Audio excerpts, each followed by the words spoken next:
को, किसी विश को अपने दिल में रखो अभी इसी वक्त, और उसको दिल में रखकर 33 मरतबा इस दुआ को पढ़ लो। ये जो मैं आपके साथ शेयर करने वाला हूं, ये तीर से भी तेज दुआ बताई जाती है हाजत के वसीले से। आप आला हजरत फाजले बरेलवी, आप आला हजरत का खुद कौल है कि इस दुआ को जब भी हाजत मकसद के लिए पढ़ा गया तो कामयाबी के लिहाज से ज़ोदे असर पाया गया है। इस दुआ को जब भी पढ़ा गया कामयाबी के लिए, ये बेहतरीन दुआ है, बेहतरीन दुआ साबित हुई। तो मैं अगर आपसे कहूं कि अपने दिल में किसी मकसद को रखना, जो भी आपका मकसद है, चाहे वो मकसद कितना भी पुराना हो, कितने लंबे टाइम से भी आपको वो मकसद, वो हाजत, वो विश पूरी अगर नहीं हो रही, तो आप उसको अपने दिल में रखना। किस वक्त में? असर की नमाज के बाद में। आप देख लीजिएगा, टाइम अलग अलग होते हैं। बेहतरीन वक्त असर और मगरिब का दरमियान का बताया गया।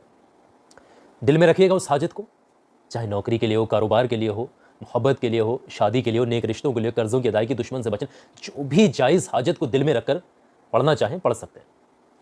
याद रखिएगा, जब भी इसको पढ़ने बैठेंगे इस बेहतरीन दुआ को, तो पाक साफ होना ज़रूरी है। ताज़ा वज़ू कर लें, तन्हाई में बैठ करके पढ़े, और इस दुआ के दौरान किसी से बातचीत मत करिएगा।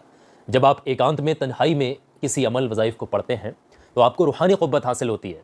इस चीज़ का ख्याल रखिएगा। पढ़ने का तरीका मैं आपको बता रहा हूँ, और आप फिर किस तरीके से पढ़ेंगे वो भी मैं आपके साथ शेयर करूँगा। पहले इस दुआ को पढ़ना किस तरीके से, वो आप लोग समझिएगा।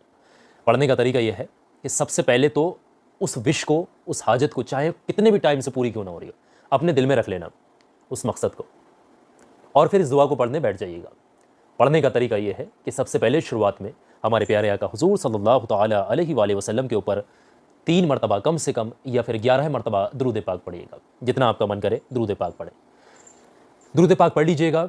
छोटे से छोटा भी अगर आपको कोई दुरूद पाक याद है तो वो भी आप पढ़ सकते हैं, और जो सबसे छोटा दुरूद पाक है वो है सल्लल्लाहु तआला अलैहि वसल्लम।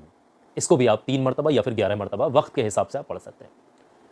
पढ़ने के बाद में आपने पढ़ना है उस दुआए मुबारक को जो बहुत ही बेहतरीन है, हाजत के लिए तीर से भी ज़्यादा तेज।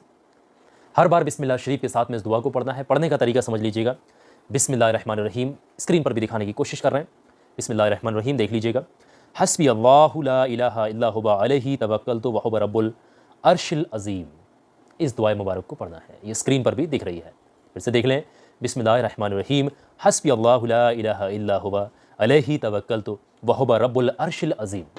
इस दुआ मुबारक को हर बार बिस्मिल्लाह शरीफ के साथ में आपने 33 मरतबा यानी 33 टाइम पढ़ना है।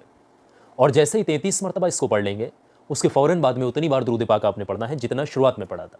अगर आपने शुरुआत में 3 बार पढ़ा है तो आखिर में भी 3 बार पढ़ दीजिएगा, और 11 पढ़ा था तो फिर आप 11 आखिर में पढ़ दीजिएगा। आपका अमल यहाँ मुकम्मल होता है। लेकिन अभी ज़रूरी चीज़ें जो हैं वो मुकम्मल नहीं हुई हैं। अमल करने के बाद से, अमल करने वाली जगह से आपने उठना नहीं है। अमल काबा शरीफ की तरफ को फेस करके आप बैठिएगा, तभी पढ़िएगा। खुद उठने की बजाय अपने दोनों हाथों को अल्लाह की बारगाह में उठा दीजिएगा, सच्चे दिल से तौबा इस्तग़फ़ार करते हुए, गुनाहों की सच्ची तौबा करते हुए, अल्लाह की पाकी, अल्लाह की शान, अल्लाह की बढ़ाई पेश करते हुए उस हाजत मकसद के लिए दुआ कर लीजिएगा जिसको आपने अपने दिल में रखा था। सच्चे दिल से गिड़गिड़ा कर, आजिज़ी होकर दुआ करिएगा। रब तबारक व तआला बहुत रहम करने वाला है। यकीन जानेगा जो हाथ उठेंगे इस दुआ को पढ़कर वो खाली हाथ नीचे नहीं आएंगे। यह आला हज़रत का भी कौल है। सच्चे दिल से आप पढ़ करके देखिएगा। एक बात मैं आपको बता दूं, ये दुआ पढ़ने के बाद आपकी हाजत 1 घंटे में पूरी हो जाए, फ़ौरन पूरी हो जाए, 2 घंटे में या फिर 1 दिन में, उससे मतलब नहीं है। आपने इस दुआ मुबारक को लगातार 11 दिन तक 11 डेज़ मुकम्मल करना है, छोड़ना नहीं है बीच में। और लेडीज़ वगैरह इस वक्त में पढ़ेंगे, नापाकी का वक्त बीच में ना आए। 11 डेज़ कंटिन्यू करिएगा। ये हाजत के लिए तीर से भी तेज़ दुआ बताई गई है, और इस पर बहुत सारे बुजुर्गान दीन का कौल है, बहुत सारे बुजुर्गान दीन की इसमें जो आजमाई हुई ये दुआ है। और जब भी इसको कामयाबी मकसद हाजत के लिए पढ़ा गया है, ये खरी उतरी है ये दुआ मुबारक। कुरान पाक का ये वजीफ़ा रूहानी मैंने आपके साथ शेयर कर दिया है। सवाब की नीयत से आगे आपने शेयर करना है। और आखिर में एक बात बताऊँगा, आप अगर इस वजीफ़े को पढ़ना चाहते हैं, कामयाबी पाना चाहते हैं, सवाब की नीयत से वीडियो को लाइक करना है, सदका जारिया समझकर आगे शेयर करना है। और आखिर में देख लीजिएगा, मेरी एक बात बहुत ध्यान से सुने, ये छोटा सा वीडियो भी मैं चलते चलते आपको दिखा दे रहा हूँ। हर इंसान के काम आने वाला वीडियो है ये जो दिख रहा है स्क्रीन पर, और आपके काम ज़रूर आएगा। तो मेरे कहने से 2-4 मिनट का वक्त निकालेगा, भी इस वीडियो पर क्लिक करिएगा। हर इंसान के काम आया ये वीडियो, आपके काम भी ज़रूर आएगा। अभी क्लिक करके देखिएगा।